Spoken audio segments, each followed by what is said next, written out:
What's up, fantasy managers? Welcome back to another episode of the First Pitch Podcast brought to you by PitcherList.com. My name is Jake Crumpler, and I'll be your host for this edition of the pod. You can follow me on socials at Jake Crumpler, and you can find all of my work at CrumplerBaseball.com. Let's dive into everything baseball related from Wednesday, August 27th. We'll start it off, as always, with the transactions, injuries, news, and notes from around the league, kicking things off with the bad news. As starting pitcher Nathan Eovaldi was placed on the 15-day IL with a rotator cuff strain.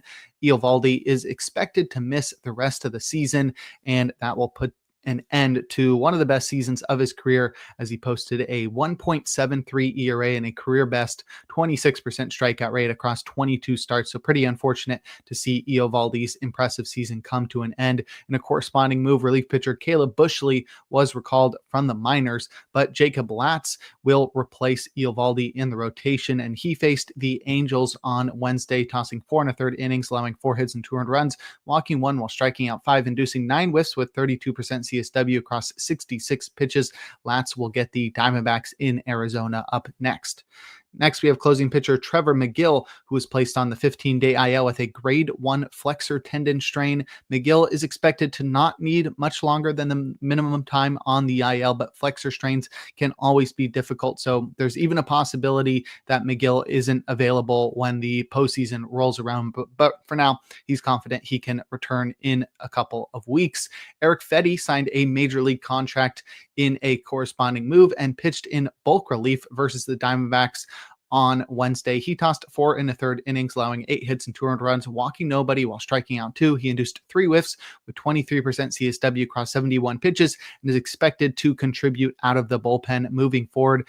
In place of McGill in the 9th inning, Abner Uribe is expected to be the Brewers closer moving forward. Next, we have starting pitcher Jansen Junk, who was placed on the 15-day IL with ulnar nerve irritation. Pretty unfortunate, as Junk was in the midst of a pretty solid breakout season for the Marlins. Freddie Tarnick was recalled from the minors in a corresponding move, but starting pitcher Adam Mazur is expected to be recalled from the minors to start in Queens on Thursday to replace Junk in the rotation. Next, we have outfielder Luis Robert Jr., who was placed on the 10-day IL with a grade 2 hamstring strain. And because of the severity of that strain, Robert Jr. could be done for the season. Will Robertson was recalled from the minors in a corresponding move, but Michael A. Taylor and Brooks Baldwin will both see time in center field to replace Luis Robert Jr. And lastly, starting pitcher Jamison Tyone was placed on the 15-day IL with a groin strain. He was removed early from his last start, and it was unclear whether or not he'd be able to avoid an IL stint. Now it's clear that he will not be able to avoid that IL stint. So Tyone out at least the next couple of weeks. Starting pitcher Javier Assad was recalled from the minors and is expected to start Saturday in Colorado to replace Tyone in the Cubs rotation. In terms of transactions, starting pitcher Simeon Woods Richardson was activated from the 15-day IL after dealing with a parasite in his digestive tract. He actually had to undergo surgery to remove that. He started in Toronto in his return, and Woods Richardson tossed 3 2/3 innings, allowing 5 hits and 5 earned runs, walking 2 while striking out 3, inducing 6 whiffs with 25% CSW across 69 pitches. And Woods Richardson will get the White Sox in his next start. Pearson Ole was optioned to the minors in a corresponding move.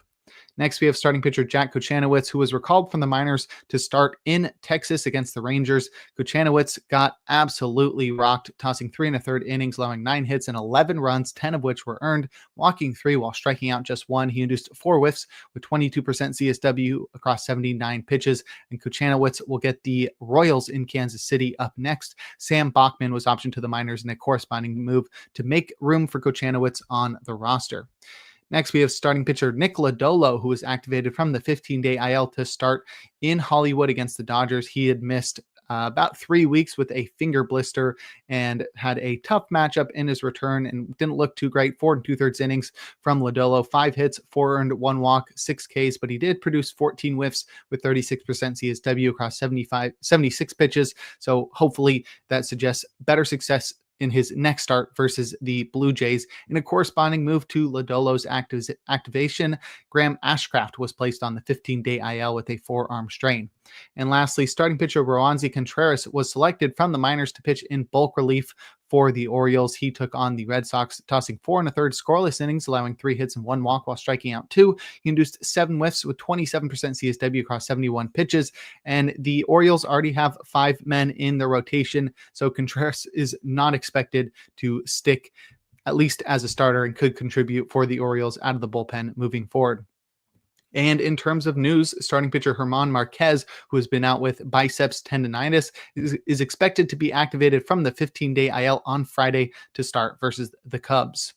Now we can take a look at our notable performances from Wednesday, a day in which we had a full slate of 15 games. We'll start it off with our hitters, leading off with outfielder Adolis Garcia, who helped the Rangers to win against the Angels, going 4 for 6 with 3 runs, 2 doubles, a home run, and 5 runs batted in. It was his 18th homer of the year, and it traveled 421 feet at 105 miles per hour. And I suggested Garcia as a hitter to target yesterday, and it paid off as he led the Rangers to a 20-run outburst.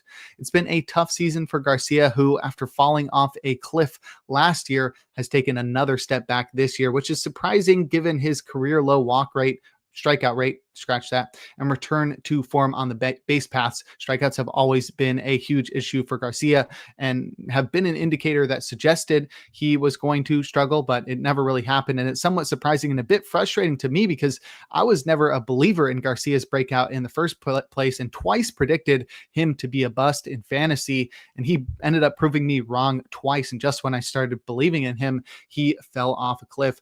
Garcia is still a decent fantasy producer in deep leagues because of his power speed combo that has netted him more than 30 homers plus steals this year. But with his detrimental marks in batting average, he's batting just .234, even after the 4 for 6 performance on Wednesday. And his spot in a depleted lineup in Texas, Garcia has pretty much lost his standard league relevancy, especially in those Yahoo leagues with just 3 outfield spots.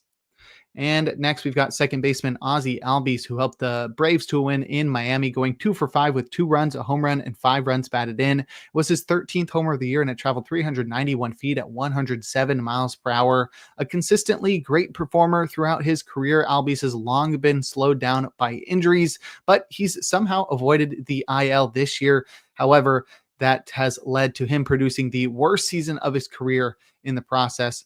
Poor luck has played a small part in that, as evidenced by a .255 BABIP, but it's obviously more than that. Albies hasn't hit the ball nearly as hard as he used to, with a 3% barrel rate and a 30% hard hit rate. On top of that, a more patient approach that has positively led to a career high walk rate has also made him a bit too passive, leading to Albies falling behind in at-bats and being forced to swing at pitches he can't do much damage with. To top things off, the Braves lineup around him has suffered a massive fall off this year. Hope remains, though, as Albies has homered 3 times in his last 2 games and has looked much better since the All-Star break, batting .265 with 6 homers, 5 steals, and a 110 WRC plus, compared to just .220, 7 homers, and 7 steals, and a 71 WRC plus in the first half. So I'm holding on to Albies as he does his best to salvage a lost season. But if you'd like a breakdown of other notable hitting performances from Wednesday, check out the daily Batters Box article over on PitcherList.com.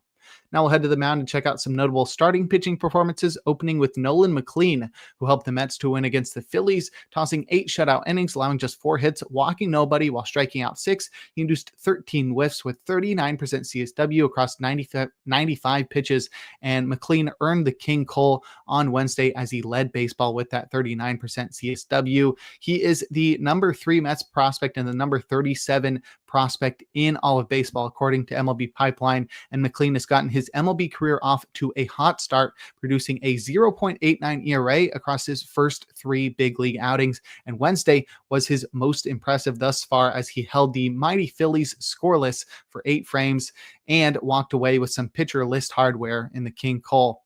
He once again found success with his sweeper, flinging it in the zone for 10 called strikes and 46% CSW, while jamming righties with his sinker and leaning on curveballs and 4-seamers to steal more strikes against lefties. It's a bit of a kitchen sink approach for the young righty, as he featured 6 different pitches at least 6 times. But the main thing we're looking for is multiple consistent strike pitches from McLean, as his command isn't great and his control let him down in the minors, leading to inflated walk rates. On Wednesday, all of his pitches, except for his curveball, returned strike rates north of 73%. Yeah, that'll do it. We keep rolling with McLean moving forward, especially with the Tigers in Detroit up next. And lastly, we've got Luis Morales, who took down the Tigers, helping the A's to a win, tossing 7 scoreless innings, allowing 2 hits and 2 walks while striking out 7. He induced 11 whiffs with 32% CSW across 91 pitches. Another semi-top prospect. Morales is the A's number 4 prospect, according to MLB Pipeline, and he began his career out of the bullpen, but quickly found his way into the rotation and followed up a pair of great starts with the best start of his career on Wednesday, shutting out the Tigers for 7 frames, and he now sports a 1.19 ERA across his first 4 big league appearances. Morales has a dope heater with upper 90s velocity and great shape, but his command of it isn't exceptional. Regardless, the pitch's raw stuff allows it to play up even when it isn't located upstairs like it ideally should. It found a ton of success on Wednesday, inducing 7 whiffs and 28% CSW, pairing perfectly with his sweeper, with which he did a decent job of keeping it down or glove side for 35% CSW. The real surprise here was a number 3 pitch finally showing up for Luis Morales. He turned to his changeup nearly 30% of the time versus lefties, earning 86% strikes to take the pressure off his fastball to find all the strikes, while returning a trio of whiffs and 50% CSW. If Morales can consistently have the feel for that changeup in combination with his unhittable heater and devastating sweeper, he's going to continue to have successful outings like this one. We're starting him in St. Louis up next. But if you'd like a breakdown of every single start from Wednesday, give the Plus Pitch podcast a listen and check out Nick's daily SP roundup over on pitcherlist.com. Now we'll head to the bullpen and check out the relievers that got saves and the closers that pitched outside of save situations or blew their saves. Starting with the former, Andres Munoz worked around a run to record his 31st save. Aroldis Chapman struck out the side in order for save number 26. Jeff Hoffman recorded his 29th save with a scoreless ninth.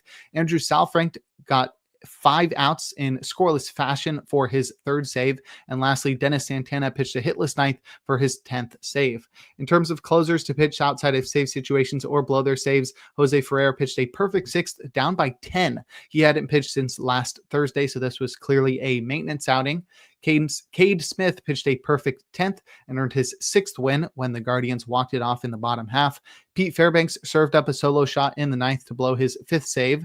Keegan Aiken pitched a scoreless 8th before serving up a 2-run homer in the 9th to blow his 6th save and take his 4th loss. And lastly, Brian Abreu pitched a perfect 9th up by 4 after the Astros put up a pair of insurance runs in the 8th. But if you'd like more information on relief pitchers, check out Rick Graham's weekly articles over on pitcherlist.com.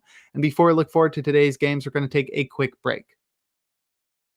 Now we'll look forward to Thursday, August 28th, a day in which we'll have just 8 games on the slate. The first game of the day will start at 1:05 p.m. Eastern time.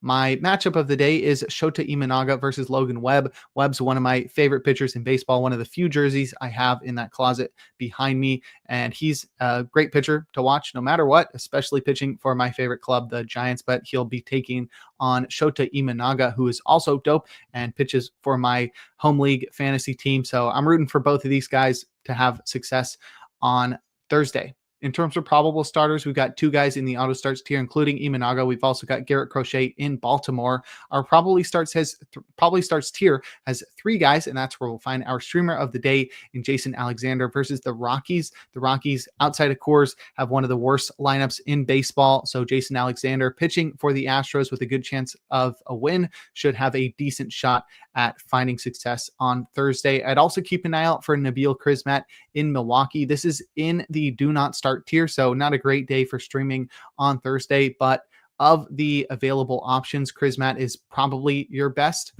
bet at getting a win or any sort of value in fantasy. Crismatt has looked pretty solid across 2 starts for the Diamondbacks, and he does get the best team in baseball, the Brewers. So definitely a scary matchup, not one that I'd be going for, but if you're super desperate, I think Crismatt is probably your best option after Alexander. In terms of hitter suggestions, I'd be targeting Red Sox hitters versus Cade Povich and his 5.13 ERA. I'd also be looking at Astros hitters versus Kyle Freeland and his 5.31 ERA.